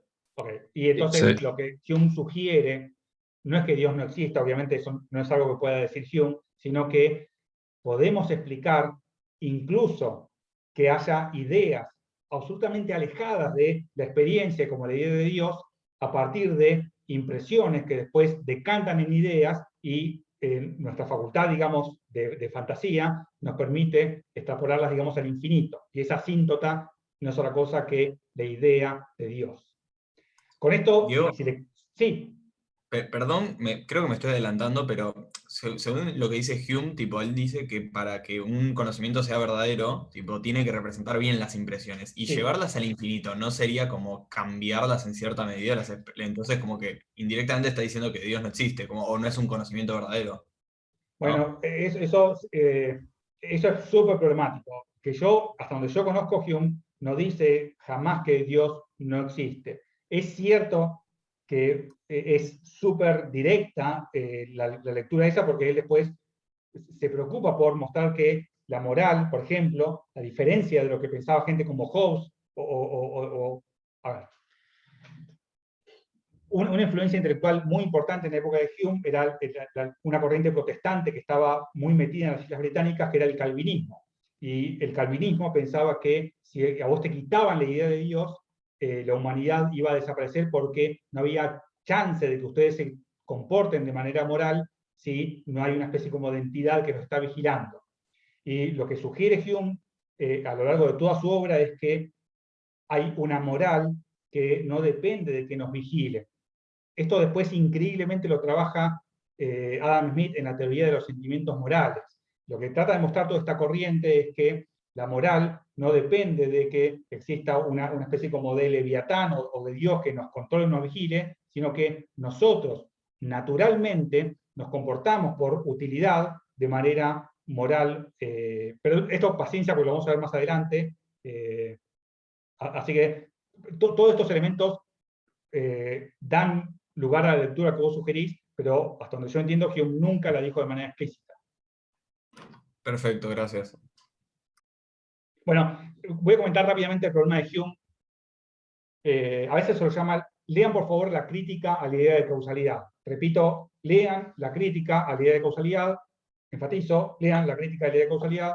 Hay un 70% de chances de que aparezca en el examen, así que léanla y si hay dudas me la preguntan, ¿sí? Una forma de ver el problema de Hume es ver la crítica y la idea de causalidad, y otra manera tiene que ver con lo siguiente. Asumamos que Hume tiene razón, que el bebé nace como una tabula rasa y que aprender es básicamente dejarse impresionar por los sentidos y luego generar ideas, etcétera, etcétera. El problema es el siguiente. Si todo el conocimiento proviene de la experiencia Una nota es que nos dice que esta lata es negra, o que esta cosa es plateada, o que el gato meteoro es marrón. ¿Ese conocimiento es universal y necesario?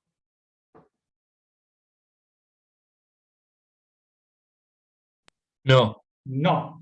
Toda la experiencia que ustedes tienen ahora en el estudio o en la habitación donde estén, toda la experiencia que ustedes puedan notar no es universal, no es necesaria, sino que es un conjunto de cosas particulares y contingentes.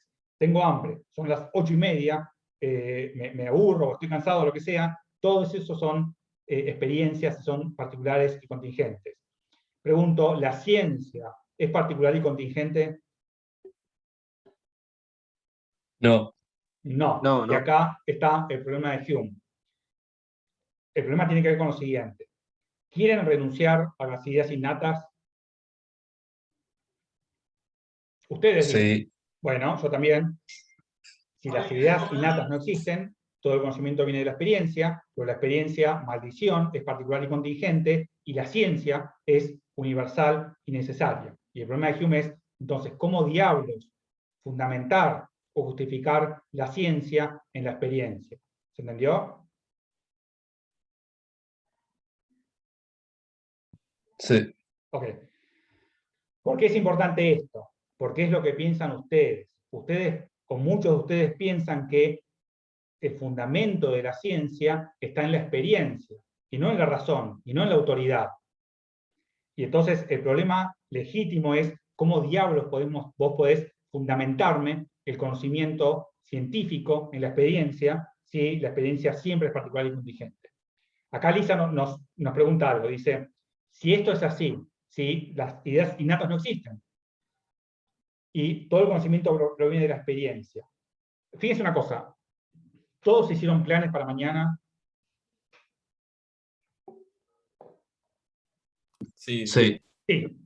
¿Por qué? Porque ustedes piensan que mañana va a ser un día. ¿Están todos de acuerdo con eso? Sí, sí, lo damos por sentado. La pregunta es, ¿cómo diablos saben ustedes que mañana va a ser un día? O mañana va a salir el sol, en el sentido no de que va a ser un día soleado, sino que va a ser un día. ¿Cómo Porque saben estamos ustedes eso? no lo acostumbrados a sabemos. que Por siga repetición. pasando. Ok. Este es un No lo problema sabemos. serio. Nosotros todo el tiempo estamos trascendiendo el campo de lo empírico, estamos predicando acerca de cosas de las cuales no tenemos experiencia porque no han ocurrido. La respuesta empirista típica es que ustedes aceptan que mañana va a salir el sol porque aceptan que todos los días sale el sol. ¿Están de acuerdo con eso? Sí. Sí. Bueno, y la sí. pregunta del millón es, ¿cómo saben que todos los días sale el sol? No lo sabemos. O sea, no sabemos el de mañana, sabemos porque los que vivimos hasta ahora. Lo Bueno, pero ustedes inducimos. quieren decir algo más fuerte. Ustedes quieren decir que además de eso, todos los días sale el sol. La pregunta es, ¿por qué ustedes tienen esa pieza de conocimiento en la cabeza? Y la respuesta empírica que muchos tienen ganas de decir es, profesor, no moleste. Es tarde y sabemos que todos los días sale el sol por la experiencia. ¿Hasta acá se entiende? Sí. Ok, vamos a ver entonces eso. Lo que quiero decir simplemente es que ustedes piensen que mañana va a salir el sol, y si yo les pregunto cómo saben esto, ustedes dicen, bueno, porque todos los días sale el sol. Pero no Noten lo puede ser siguiente. también, Sí, no puede ser también porque se conoce la trayectoria del Sol, de la Tierra, y entonces, o sea, se puede explicar también, porque no es solamente una cuestión de experiencia, sino que hay un modelo y el modelo es el que te permite, eh, ¿cómo se llama? Predecir lo que se espera que pase. sí, mi objeción ante eso es que gente a partir de los 5 o 6 años que no sabe mucho de modelos, aceptaría que mañana va a salir el sol. ¿Se entendió? Sí, pero porque confían en alguna figura, en el padre, en algún tutor o alguien que les dice lo que va a pasar. Bueno, suponete que vos ahora, suponete estás tomando nota, y cuando apoyás la virome en la hoja de papel, esperás que esos gestos se traduzcan en una serie de símbolos. Eso es algo medio loco, porque también podría pasar que cuando vos hagas esos gestos, aparezca un gato furioso y y se vaya corriendo, lo que sea. Lo que digo es que, ¿cómo sabés vos que cuando haces esos gestos, eso se traduce en símbolos que son legibles? Yo creo que tu respuesta es, o sería, bueno, profesor, no moleste, eso yo lo sé por la experiencia. ¿Se entiende lo que digo?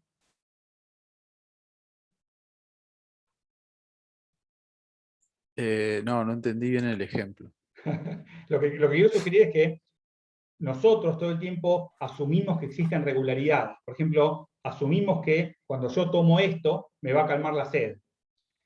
Y esto, la pregunta es, ¿cómo sé que cuando tome agua me va a calmar la sed? O cuando tome Pepsi me va a calmar la sed o lo que sea. La respuesta, que parece directa, si las ideas innatas no existen, es que lo sabemos por la experiencia. Y lo que estoy tratando de hacer es recorrer un poco este camino para ver el concepto de ciencia muy loco que se generó a partir de esto. Espero que se entienda un poco más. Okay. Entonces, supóngase que yo le pregunto a un nene de 9 años que no sabe mucho de modelos, etcétera, le preguntamos, che, mañana va a salir el sol, te va a decir, obvio. ¿Cómo sabés? Y bueno, porque también es obvio, porque todos los días sale el sol. Pero joven de 9 o 10 años, ¿a cuántas entidades refiere todos los días sale el sol? ¿A cuántos casos refiere eso? A sus 9 años. Chan, miren el enunciado tal como está acá. Cuando vos decís, todos los días sale el sol, o el agua calma la sed, o la emisión causa inflación, vos no te estás refiriendo solamente a los casos limitados que viste. Tal como está escrito acá, vos te estás refiriendo, a ver si se entiende esto, a un conjunto que es potencialmente infinito. Porque cuando decís los perros ladran, ¿te referís a los perros que vos viste hasta ahora? No, en general. Ok, lo que está diciendo es en general, es decir, te referís también a los perros del pasado, que ¿cuántos son? No sé, pero son muchos. Y también a los perros del futuro, que también son muchísimos. Lo que quiero señalar con esto es que las leyes de la ciencia refieren a un conjunto que es potencialmente infinito. Cuando vos decís que los cuerpos caen en el 9,8, o los metales se hidratan con el calor, o los mamíferos, tal cosa, todo ese conocimiento trasciende el campo de los casos que nosotros observamos. Simplemente eso. Y si yo les pregunto ahora, ¿cómo diablos sabés que todos los días sale el sol si no tenés experiencia directa de un conjunto potencialmente infinito? Tu respuesta sería, profesor, no moleste. Yo sé que todos los días sale el sol porque, por repetición. ¿Qué quiere decir eso? Vamos de nuevo. Nace el bebé empirista. ¿Sabe que todos los días sale el sol? No. No. No tiene idea. Acaba de nacer. Déjenlo en paz. Pero un día se levanta a la mañana, a las 4 de la mañana, mira, se asoma por la cuna y ¿qué observa? Oscuridad, que no está el sol. Bueno, a las 5, a las 6. No sé cuándo sale. A las 6. Está saliendo el sol. No, está saliendo el sol. Y entonces, ese bebé empirista, si tuviera así como formación científica, anotaría en algún cuadernito, hoy, 1 del 1 del 2000, sale el sol. A partir de esa experiencia, que tiene un correcto empírico directo, ese bebé empirista, ¿puede decir algo? No.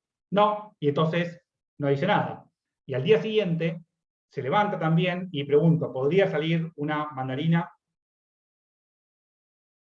Sí. Sí, podría salir un caballo, podría pasar cualquier cosa, pero nota nuestro bebé empirista con mucha curiosidad que también sale el sol. Entonces anota en su pequeño cuaderno, hoy, 2 de 1 de 2000, sale el sol. A partir de estas dos observaciones, ¿nuestro bebé empirista va a decir algo? No. No, porque tiene conciencia científica, pero itera en esto 10 años o 20 años. Después de 20 años, nuestro bebé empirista tiene más de 7.000 observaciones. Jamás encontró un contraejemplo. Lo vio en una multiplicidad enorme de circunstancias y siempre se repitió la misma regularidad. Y entonces llega a los 20 años, está en la universidad y en una clase el profesor le pregunta, señores, todos los días sale el sol, ¿y qué dice nuestro joven empirista?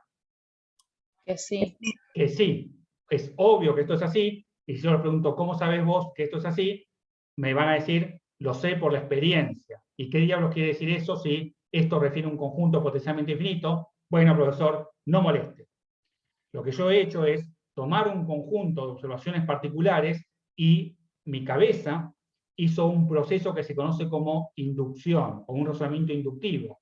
Y a partir de una multiplicidad de casos particulares, de los cuales sí tengo experiencia directa, yo concluyo que todos los días sale el sol. Y cuando el profesor me pregunta si mañana va a salir el sol, yo le digo sí. ¿Y cómo sabes? Bueno, básicamente porque todos los días sale el sol, y esto lo conozco indirectamente por medio de un razonamiento inductivo a partir de experiencias que tuve desde que nací como un bebé empirista. ¿Se entendió más o menos? Sí. O sea, profe, que esto es tipo anti-Descartes total, porque, Sí. o sea, vos en realidad no estás seguro de que, no es una verdad indubitable que va a salir el sol, ni ahí. Okay. O sea, vos asumís que va a salir el sol. Bueno, pero esto lo que quiero mostrar es que esto genera una tensión horrible, una tensión que tiene que ver con que, ¿alguien se acuerda que pensaba Platón que era la ciencia? Las verdades fundamentadas. Son verdades fundamentadas. Y cuando nosotros, ustedes y yo, queremos fundamentarlas como verdades en la experiencia, adivinen qué pasa. Solo No podés podemos. fundamentar el pasado. No se puede. Y esto es una tensión horrible que se conoce como el problema de Hume. Ninguno de ustedes quiere aceptar que hay ideas innatas. Pero Platón nos exigió a todos nosotros que pensemos en la ciencia como verdades fundamentadas. Hume nos exige que pensemos que el conocimiento proviene de la experiencia, y aquí la tensión. Bertrand Russell lo dice así, dice, si no podemos resolver el problema que Hume plantea, es decir, la imposibilidad de fundamentar el conocimiento científico en la experiencia, olvídense de hacer ciencia nunca. Es un problema serio, es un problema que a veces se llama el problema de la inducción. Ok, ahora me gustaría mostrar rápidamente lo que cuando yo era chico se nos enseñaba como el método científico. Hace muchos años se nos decía que la ciencia comienza con la observación. ¿Se entiende por qué se pensaba esto? Sí. Ok, y además noten lo siguiente. A medida que pasa el tiempo, ¿qué diablos pasa con esta base observacional? ¿Es más grande o más chica? Más grande. Es más Se grande. amplía. Y por eso mucha gente pensaba, y algunos piensan todavía hoy, de manera errónea a mi entender, que la ciencia progresa de manera acumulativa, porque a medida que pasa el tiempo, esta base observacional, que para muchos, de manera errónea de nuevo, es el fundamento de la ciencia, crece. Y por eso, de nuevo, mucha gente, cuando yo era chico, se decía, básicamente el esquema es el siguiente. Dieguito, ¿vos querés hacer ciencia? Yo decía, sí. Bueno, el primer paso, ¿cuál es? ¿Leer la Biblia o Aristóteles? No, No. observar. No. ¿Desplegar ideas innatas? Tampoco. Tampoco. Lo que tenés que hacer es observar. La observación te da lugar a estos enunciados que son particulares y podrían ser contingentes. Y una vez que vos los recopilás, y en esto supuestamente descansaba la probidad del científico en observar, sin dejarte, digamos, desviar por tus prejuicios, una vez que vos tenías una base observacional suficientemente amplia, una vez que vos habías recolectado tus datos con honestidad científica, podías después analizarlos y llegar a enunciados que son universales, como la emisión genera inflación, o los metales se atan con el calor, o todos los días sale el sol. Estos enunciados se pensaba que no tienen un correlato empírico directo, sino que se aprenden inductivamente por medio de la experiencia. ¿Esto se entiende? ¿Pero son fundamentados o no? Bueno, esta es la tensión.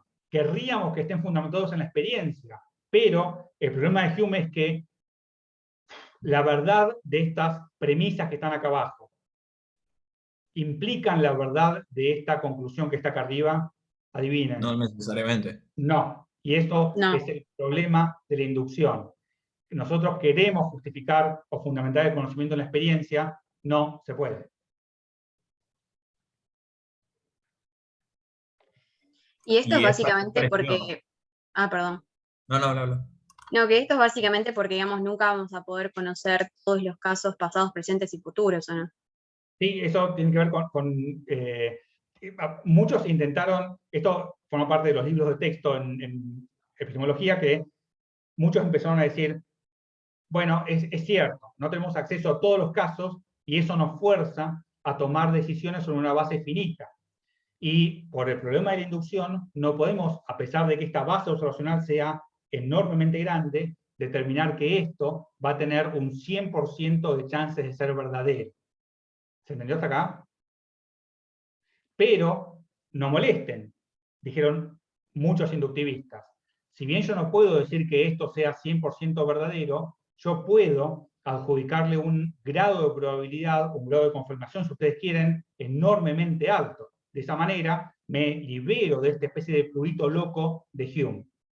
Y entonces, díganme ustedes, sobre la base de las observaciones que yo he hecho, ¿cuál es, o cuál se imaginan que es el grado de probabilidad de que todos los días sale el sol sea verdadero?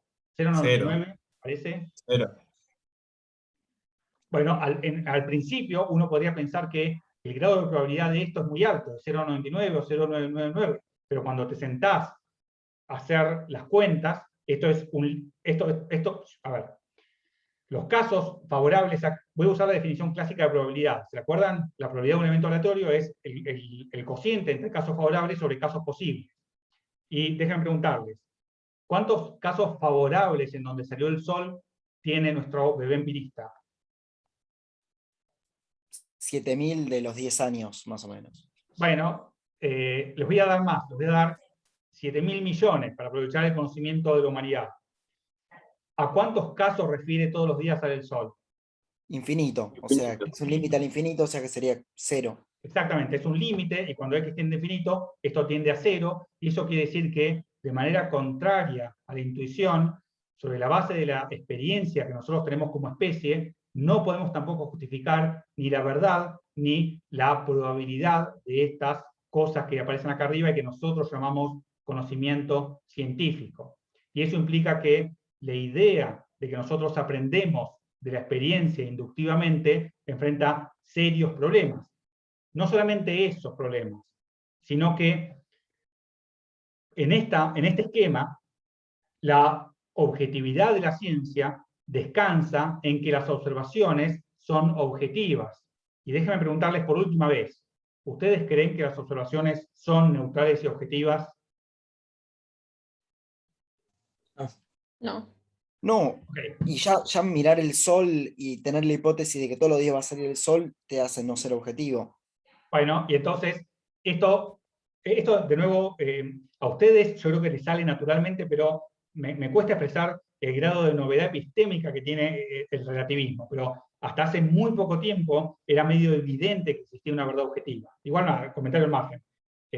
A mí me parece que a ustedes mismos, este esquema que en mi generación era todavía el esquema que se seguía enseñando, les parece medio ridículo, no sé si ridículo, pero que hace agua.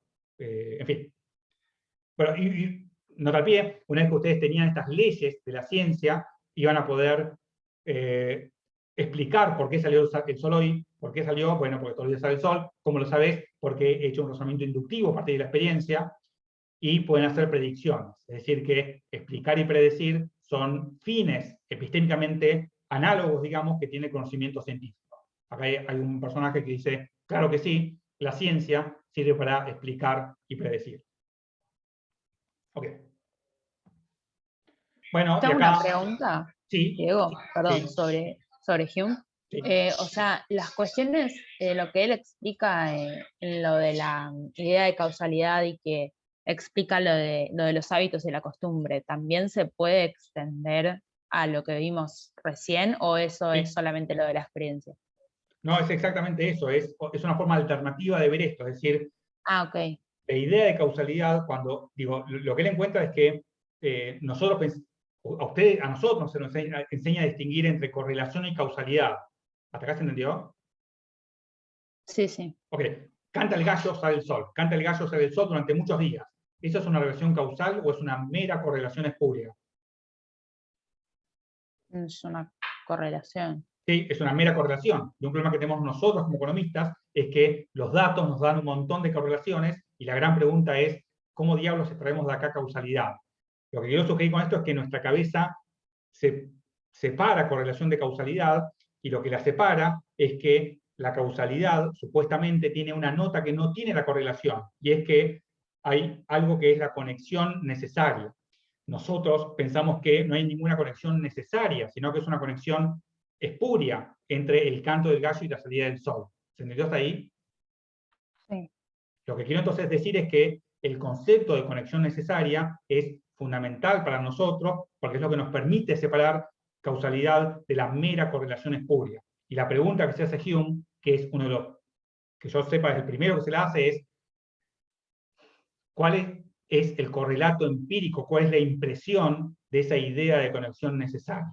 Y lo que le pasa es que no la encuentra. Y si eso es así, quiere decir que la idea de causalidad no proviene de la razón. Y tampoco se encuentra en la experiencia, porque no tenemos correlato empírico de conexión necesaria. Y de ahí viene lo que vos mencionabas, lo que Hume sugiere es que nosotros acostumbramos a pensar que hay conexiones necesarias simplemente porque extrapolamos eventos que en el pasado se han dado juntos hacia el futuro. ¿Se entendió eso? Sí, ahí va.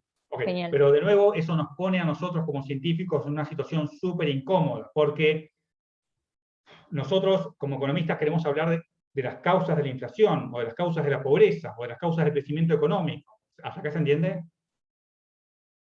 Sí. Y lo que está sugiriendo Hume es que nosotros llamamos causas, es decir, conexiones necesarias al mero hecho, a la necesidad subjetiva, es decir, a la mera conjunción constante de eventos. Horrible, porque quiere decir que el sueño platónico de que la ciencia sea un conjunto de verdades fundamentadas, no lo queremos fundamentar en la autoridad, no lo queremos fundamentar en la razón, y queremos hacerlo en la experiencia, pero cuando analizamos esa posibilidad, nos lleva a una solución horrible que es el escepticismo. No se puede justificar el conocimiento científico. Entonces, acá hay un hombre moderno, por eso está vestido así, y dice, sépanlo, extrañas criaturas del futuro, que somos nosotros, la ciencia progresa de manera acumulativa, porque con el tiempo las observaciones se acumulan y la objetividad de la ciencia está fundamentada en la objetividad de la observación. ¿Aceptan lo que dice Homero moderno?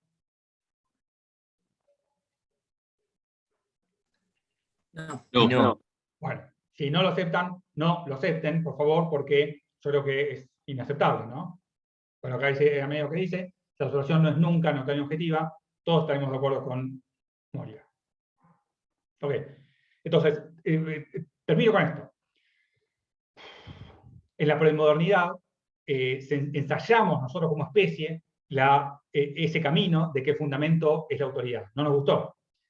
En la modernidad ensayamos a la razón y a la experiencia, y la razón nos llevó al dogmatismo de tener que creer en la existencia de Dios, no nos gustó, y la experiencia es un camino que también es problemático porque no te lleva al dogmatismo, sino a un profundo escepticismo, que es el problema de Hume o el problema de la inducción. Todo esto, todo este camino, está atravesado por la sombra de la maldición de Platón, por esta solución súper creativa, súper importante, que es que podemos separar a la astronomía de la astrología, porque la astronomía es un conjunto de verdades que están fundamentadas. ¿Acá se entendió? Sí. Ok. Pero toda esta clase, enfatizo clase o conjunto de soluciones, a nosotros nos está vedado. ¿Por qué? Porque medio dramáticamente nosotros habitamos un espacio cultural distinto, que es el fin de la modernidad. ¿Qué diablos es esto? Es la idea de que Dios ha muerto. Si Dios ha muerto, eso, de nuevo, paciencia con esto porque así se habla en filo, así que tradúzcanlo. ¿Qué es la muerte de Dios? Es la idea de que ya no hay un fundamento último ni único, y que no hay entonces una verdad única. Lo que hay son una multiplicidad de verdades que son relativas. Obviamente que si cae el fundamento y la diferencia entre episteme y doxa era que la primera tenía fundamento, díganme, ¿hay una diferencia entre episteme y doxa? No. No. Y esto es básicamente sociales o filo, es la idea de que la ciencia no tiene ningún privilegio cognoscitivo, digamos, por encima de cualquier otro discurso. Lo que tenemos son distintas esferas discursivas y la realidad objetiva ha desaparecido con la muerte de Dios.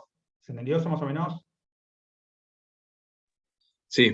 Ok, y de ahí aparece la idea de que lo que vos tenés es una pugna entre relatos o discursos alternativos, y que todo digamos, el campo de lo social está atravesado por cuál es el discurso que se va a imponer.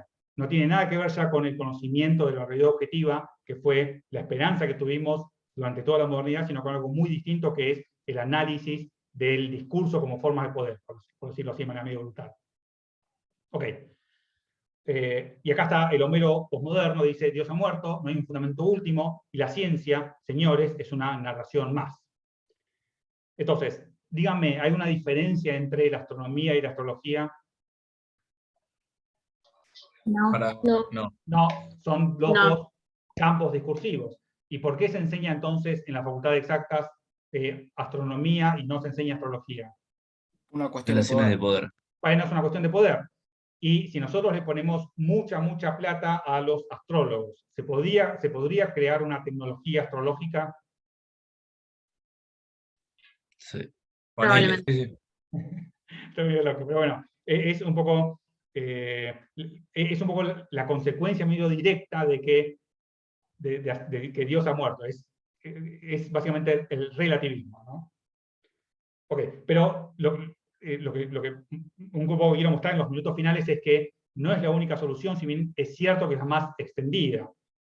Además del relativismo, hay una segunda solución a la muerte de Dios que no conoce nadie, pero que ustedes van a conocer, me temo, que tiene que ver con el falibilismo. ¿Por qué es importante el falibilismo? Porque, como ya dije un par de veces, si ustedes la entienden, van a entender lo que tienen gente como que es malvada, en el sentido de que nadie la quiere, como Friedman o Hayek, o Eugene Fama, o toda esta corriente de autores que es sumamente controversial. Lo que tienen en la cabeza es una solución a la muerte de Dios que no pasa por relativismo, sino que pasa por asumir que el conocimiento científico no tiene un fundamento último, sino que es un conocimiento falible. Por eso se llama falibilismo. Ok. ¿Qué es el falibilismo? El falibilismo es, para decirlo de una manera de nuevo brutal, es la idea de que Dios ha muerto. Y por lo tanto, ya no podemos acceder a la verdad. Pero a pesar de que ya no podemos acceder a la verdad, nosotros, ustedes y yo, queremos conocer la verdad. Esto es algo, no sé bien por qué, pero todos queremos saber cuáles son las causas de la inflación, o cuáles son las causas de la pobreza. Y el hecho de que no podamos acceder a la verdad nos deja abierto un segundo expediente que tiene que ver no con acceder a la verdad, sino con algo muy, pero muy distinto, que es eliminar el error. ¿Hasta acá se entendió más o menos? Sí. Y acá viene la idea de que la ciencia, señores, no procede de manera acumulativa por observación e inducción, sino que procede de manera eliminativa por ensayo y error, por ciego ensayo y error. Y esto es un poco lo que tenemos que ver para tratar de entender qué diablos se está haciendo hoy en economía ortodoxa. Bueno, el relativismo, recuerden, hay unas opiniones, hay muchas verdades relativas. Bueno, esto un poco lo vimos, está el hippie, etc. Bueno, este es un poco el cambio en el concepto de ciencia que quería señalar en la primera parte, es el pasaje de un conjunto de verdades fundamentadas que llevó a gente extremadamente astuta, muy preparada y desesperada por encontrar el fundamento, a soluciones que para nosotros, para ustedes o para mí, son inaceptables. Y que eso no nos tiene, creo yo, por qué llevar al relativismo, si bien es la respuesta más exitosa en términos de diseminación cultural. Hay una segunda respuesta que tenemos que examinar, que es la idea de que quizás la ciencia sea un conjunto de conjeturas falibles que nosotros postulamos para resolver problemas y que sometemos a testeo empírico no con la idea de encontrar la verdad, sino con la idea de eliminar las conjeturas que son erróneas. ¿Se entendió más o menos esto? Sí. Ok, esto es lo que vamos a ver la clase que viene. La emisión genera inflación. ¿Es una verdad fundamentada para Friedman?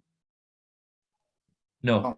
No. ¿Por qué diablos entonces la acepta, básicamente porque es una conjetura falible que es comparativamente mejor a las alternativas. Esto lo tenemos que examinar con mucho cuidado. ¿Por qué? Porque del hecho de que sea comparativamente mejor a las alternativas, no quiere decir que sea buena.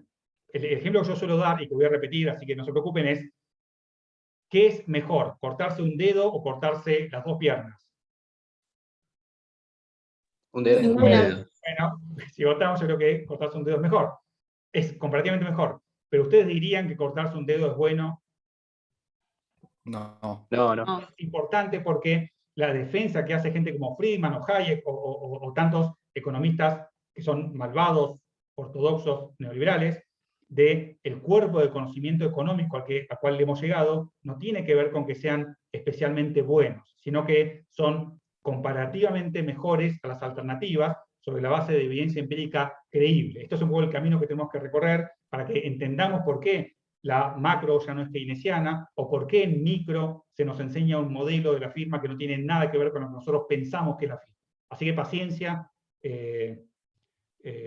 lo vamos a empezar a ver la clase que viene porque ya no hay tiempo. Termino con la sección que hay que hacer para estar al día.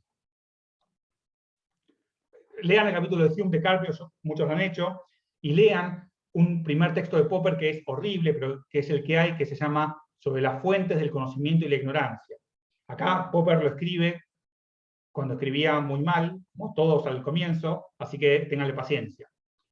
Lo que va a decir Popper acá en este texto, presten atención a que adivinen, ¿hay fuentes o fundamentos del conocimiento para Popper? No hay. No, esto es importante porque lo que está haciendo Popper es rompiendo con la tradición de la modernidad. Lo que Popper está diciendo es, no existe un fundamento privilegiado del conocimiento. Ni la razón ni la experiencia son fundamentos adecuados. Pero sin embargo, tanto la razón como la experiencia son súper útiles porque nos permiten criticar nuestros candidatos a conocimiento. Así que lean eso, fíjense a ver qué les parece, y lean también la nota de clase 3, y con eso todo va a estar bien. Y una pregunta sobre el empirismo. Sí. Es con respecto a la relación de causalidad.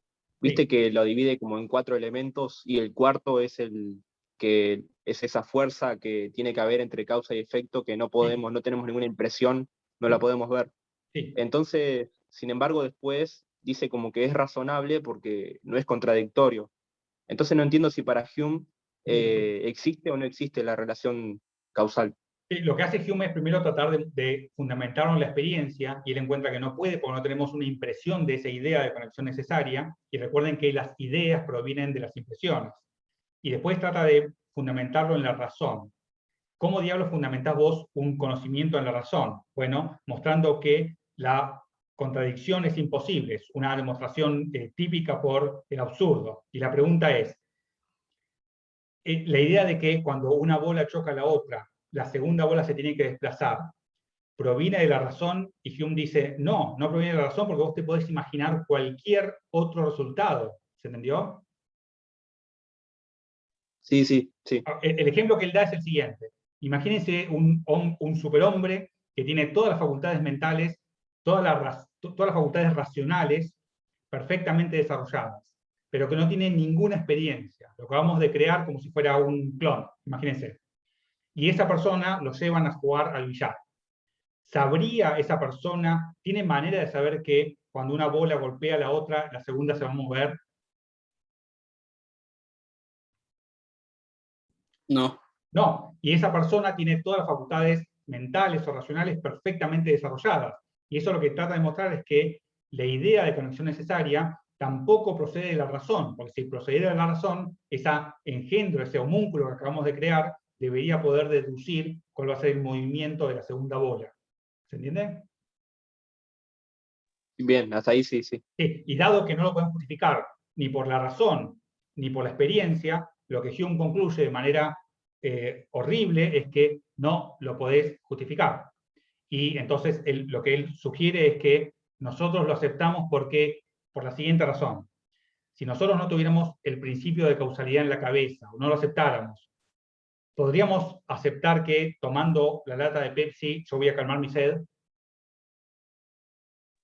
No lo No. sabríamos directamente, no Esto es podríamos. importante porque lo que Hume dice es que la idea de causalidad, si vos te la querés sacar de la cabeza porque sos un loco que solamente quiere aceptar conocimiento fundamentado, te morís, porque no vas a tomar agua, porque no vas a aceptar que eso calma la sed, y entonces, en definitiva, la idea de causalidad es imprescindible para la vida, porque te vas a morir si no la aceptás, y es imposible de justificar.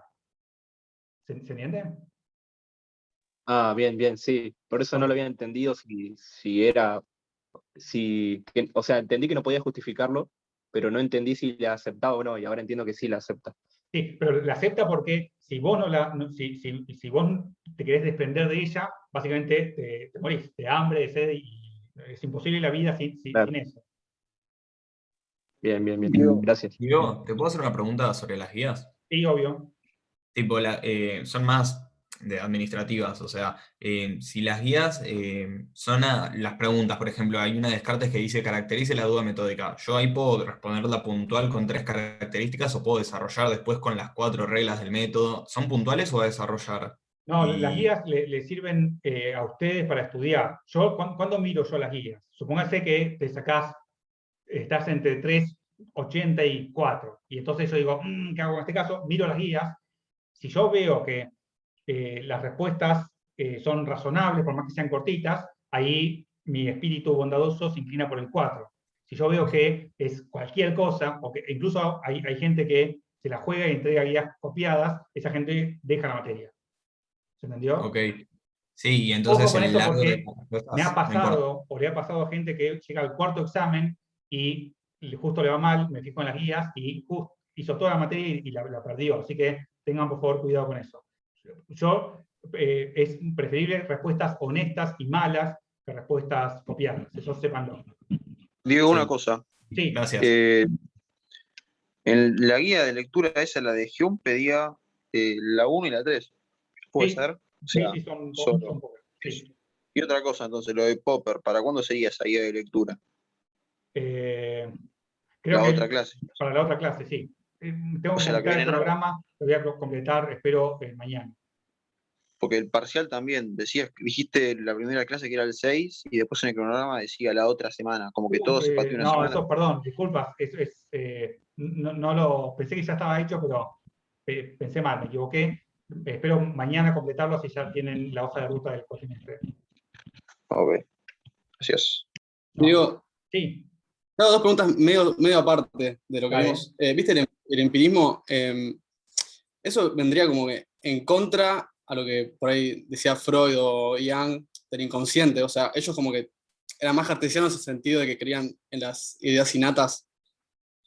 ¿los empiristas decís? Ah, no, vos sí, Freud Por ejemplo, o Kant. Freud, que creen en el inconsciente. Eso como que ya asume que existen las ideas innatas, ponele. O algo Lo que así. pasa es que son planos distintos, me parece a mí. El inconsciente, en realidad, increíblemente, hay presagios del inconsciente en Nietzsche, no es una creación, hasta donde yo entiendo, de Freud, sino que es, Nietzsche hablaba ya de las fuerzas del inconsciente, en fin, es una cosa medio loca. Pero todo ese pensamiento es, me parece a mí,